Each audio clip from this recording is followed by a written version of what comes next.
Hello friends, எல்லாரும் எப்படி இருக்கீங்க? வாங்க, இன்னைக்கு நம்ம பார்க்க போகிறது மாதம்பட்டி ரங்கராஜ சாரோட வடை ரெசிபி தான். ஜவ்வரிசி வடை. இது ரொம்ப ட்ரெண்டிங்கில் போயிட்டுருக்கு. நீங்களும் நான் சொல்கிற மாதிரியே செஞ்சிங்கன்னா அட்டகாசமாக இருக்கும். எல்லோரும் ட்ரை பண்ணி பாருங்கள். ஃபஸ்ட் இதை எப்படி செய்யலான்னு பார்த்துடலாம் வாங்க. ஜவ்வரிசி வடை. அதுக்கு ஜவ்வரிசி எடுத்து ஒரு பவுலில் போட்டுக்கோங்க. நல்லா கொதிக்க வச்ச தண்ணியை எடுத்து ஜவ்வரிசியில் ஊற்றிட்டு மூடி போட்டு மூடி வச்சிடுங்க. அந்த ஜவ்வரிசி இதெல்லாம் நல்லா ஊறுற வரைக்கும் ஊறட்டும். ஒவ்வொரு தண்ணி கொதிக்கிறத பொறுத்து எனக்கு 15 நிமிஷம் ஆச்சு. கருவேப்பிலை, அப்புறம் பச்சை மிளகா, இந்த மாதிரி வெங்காயம் சாப்பரில் பச்சை மிளகா போட்டுக்கோங்க, வெங்காயம் போட்டுக்கோங்க. இதை பொடிசாக கட் பண்ணிக்கோங்க.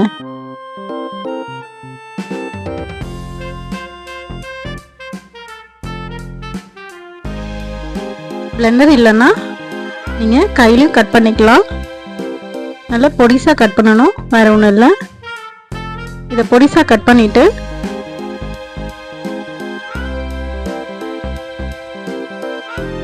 ஓரமா வச்சுட்டு நம்ம பிரெட் க்ரம்ஸ் போட போகிறோம். ஈரம் பண்ணாதீங்க, பிரெட் க்ரம்ஸ் பண்ணிக்கலாம்.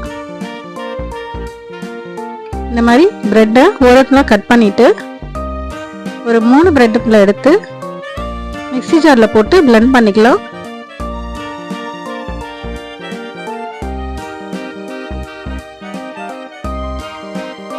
இந்த மாதிரி ஊற வச்ச ஜவ்வரிசியும் பிரெட் க்ரம்ஸு சேர்த்துக்கோங்க. அதுலேயே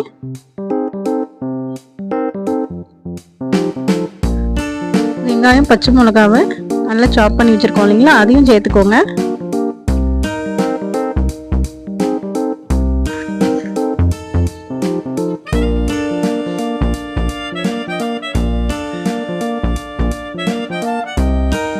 உப்பு சேர்த்துக்கோங்க.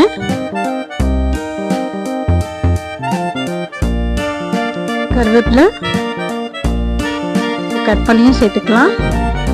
கொத்தமல்லி சேர்த்துக்கோங்க.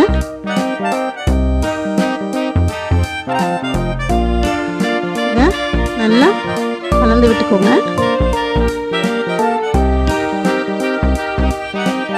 கலந்துட்டு ஒரு 15 மினிட்ஸ் மூடி வச்சிடுங்க. எண்ணெயை நல்லா காய வச்சுக்கோங்க. 15 மினிட்ஸ் இல்லைனா ஒரு 20 மினிட்ஸ் கழிச்சு அதெல்லாம் ஒன்றா ஃப்ளேவர் இறங்கியிருக்கும். ஒரு 20 மினிட்ஸ் கழிச்சு இந்த மாதிரி வடை தட்டி போட்டுக்கோங்க.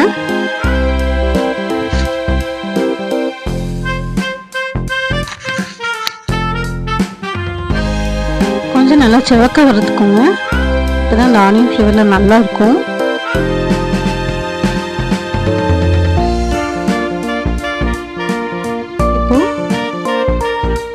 இன்னொருக்க வடை தட்டி போட்டிருக்கேன். உங்களுக்கு எல்லாருக்கும் தெரியும் வடை தட்டி போடுறது. கொஞ்சம் மெலிசாக தட்டி போடணும், அதுக்காக தான் காட்டினேன்.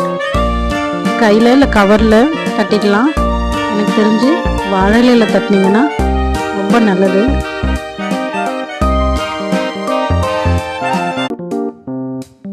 உடம்புக்கும் நல்லது. வாழை இலையில் தட்டி போட்டிங்கன்னா கையிலையும் ஒட்டாமல் இருக்கும்.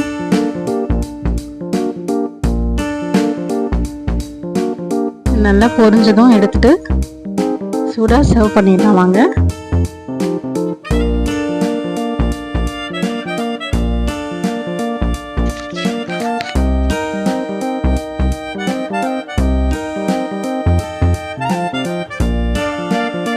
ஸ்நாக்ஸ் எல்லாம் கிறிஸ்பியாக சாப்பிட்டா தான் நல்லாயிருக்கும். சூடாகவே சர்வ் பண்ணிவிடுங்க. ஆறிடுச்சுன்னா கொஞ்சம் சாஃப்ட் ஆகிடும். கூட மீன் சட்னியும் இல்லை டொமேட்டோ சாஸும் இல்லை சில்லி சாஸும் வச்சு சர்வ் பண்ணிங்கன்னா அட்டகாசமாக இருக்கும். ட்ரை பண்ணி பாருங்கள். செஞ்சு பார்த்துட்டு எப்படி இருக்குன்னு கமெண்ட் பாக்ஸில் சொல்லுங்கள். என்னோடய சேனலை லைக் பண்ணுங்கள், ஷேர் பண்ணுங்கள், கமெண்ட் பண்ணுங்கள், சப்ஸ்கிரைப் பண்ணுங்கள். Thanks friends.